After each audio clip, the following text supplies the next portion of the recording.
Hi, welcome to my channel spreading stories in Kannada. ಇಂದು ಬೇರೆಯವರನ್ನು ಮೋಸ ಮಾಡುವವನು ಮುಂದೊಂದು ದಿನ ಸ್ವತಃ ಮೋಸ ಹೋಗುತ್ತಾನೆ ಎಂದು ಶ್ರೀಕೃಷ್ಣನ ಮಾತಿನಲ್ಲಿ ಹತ್ತಾರು ಅರ್ಥಗಳಿವೆ. ಅವು ನೋಡೋಣ ಬನ್ನಿ. ಅರ್ಜುನನಿಗೆ ಶ್ರೀಕೃಷ್ಣ ಈ ರೀತಿಯಾಗಿ ಉಪದೇಶ ನೀಡುತ್ತಾನೆ. ಇತರರನ್ನು ಮೋಸ ಮಾಡುವವನು ತಾನು ಸ್ವತಃ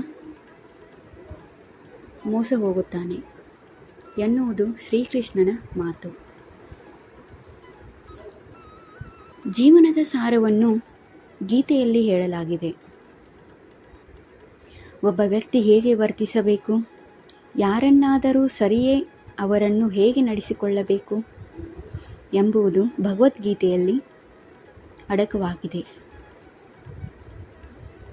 ಗೀತೆಯೇ ಈ ಅಂಶವನ್ನು ಅತ್ಯುತ್ತಮ ಜೀವನದ ಪಾಠ ಎಂದು ಪರಿಗಣಿಸಲಾಗಿದೆ.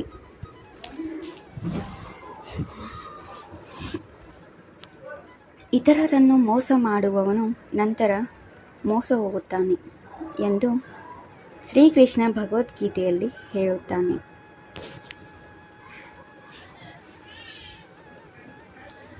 ಮತ್ತೊಂದೆಡೆ ಸತ್ಯದಲ್ಲಿ ಬದುಕುವವರು ಪ್ರತಿ ಕ್ಷಣವೂ ಶಾಂತಿಯನ್ನು ಕಂಡುಕೊಳ್ಳುತ್ತಾರೆ.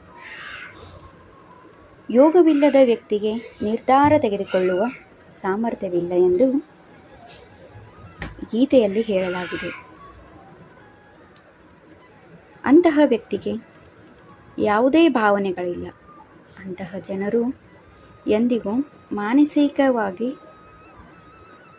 ಶಾಂತವಾಗಿರುವುದಿಲ್ಲ. ಇವರು ಜೀವನದಲ್ಲಿ ಎಂದಿಗೂ ಸಂತೋಷವಾಗಿರುವುದಿಲ್ಲ.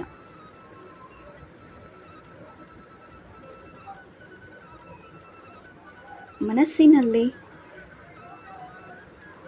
ಅಹಂಕಾರ ಹೊಂದಿರುವವನು ಎಂದಿಗೂ ಯಶಸ್ಸಿನ ಹಾದಿಯಲ್ಲಿ ನಡೆಯಲು ಸಾಧ್ಯವಿಲ್ಲ ಎಂದು ಶ್ರೀಕೃಷ್ಣ ಹೇಳುತ್ತಾನೆ.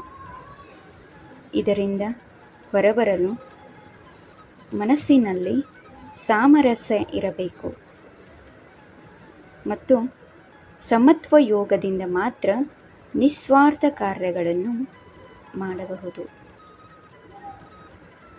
ಪ್ರತಿಯೊಬ್ಬ ವ್ಯಕ್ತಿಯು ತನ್ನ ಕೆಲಸವನ್ನು ಸಾಮರಸ್ಯದಿಂದ ಮಾಡಬೇಕು.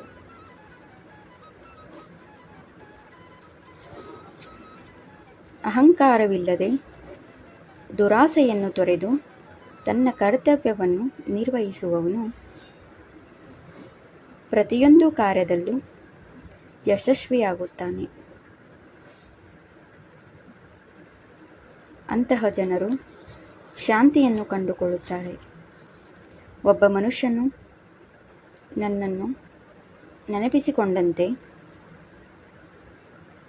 ನಾನು ಅವನಿಗೆ ಪ್ರತಿಫಲವನ್ನು ನೀಡುತ್ತೇನೆ.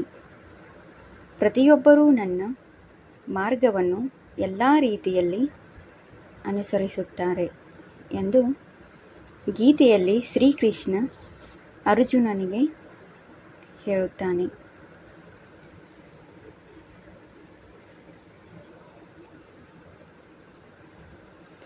ಇದು ಇಷ್ಟು ಅಹಂಕಾರದ ಬಗ್ಗೆ ಶ್ರೀಕೃಷ್ಣನು ಹೇಳುವ ಮಾತು. ಈ ವಿಡಿಯೋ ನಿಮಗೆ ಇಷ್ಟವಾದರೆ ಪ್ಲೀಸ್ ಒಂದು ಲೈಕ್ ಕೊಡಲು ಮರೆಯದಿರಿ, ಸಬ್ಸ್ಕ್ರೈಬ್ ಮಾಡಲು ಮರೆಯದಿರಿ. Thanks for watching.